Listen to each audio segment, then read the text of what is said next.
அஸ்ஸலாமு அலைக்கும். எல்லோரும் எப்படி இருக்கீங்க? இன்றைக்கி வந்து கோதுமை பரோட்டா தான் செஞ்சோம்.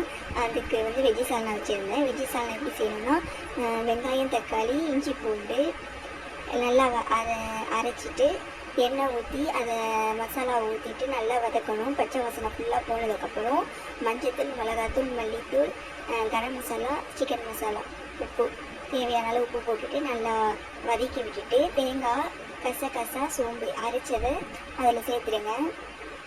சேர்த்துட்டு தேவையான அளவு தண்ணி ஊற்றிக்கோங்க. தண்ணி ஊற்றி விசில் விட்டுடுங்க. 2 விசில் விட்டால் போதும், சால்னா ரெடி ஆகிடும். கோதுமை மாவுக்கு உப்பு தண்ணி போட்டு நம்ம எப்படி பிசையணும் பிசைஞ்சிட்டு எண்ணெய் ஊற்றி நல்லா ஊற விடணும். அதுக்கப்புறம் பரோட்டா உருண்டையாட்டை பிடிச்சிட்டு இப்போ நான் பெரட்டுற போல் நல்லா சப்பாத்தி கல்லில் நல்லா பெரட்டிக்கோங்க. பெரட்டிட்டு பேப்பர் விசிறிக்கு வந்து நம்ம எப்படி மடிப்போமோ அந்தமாரி மடிக்கணும். பேப்பரில் மடிப்போம்ல அதுபோல் இந்தமாரி நான் மடிக்கிற போல் மடிச்சுட்டு அதுக்கப்புறம் பூ போல் சுற்றுவேன். ரோஜா பூவாட்டம் வருது பாருங்கள். இதுதான் பரோட்டாவுடைய ஷேப். சூப்பராக இருக்குது. நம்ம இதை மைதா மாவு பரோட்டா கொடுக்குறது கூட ட்ரை பண்ணலாம். அதுவும் நல்லா அதே ஷேப்பில் வந்துடும்.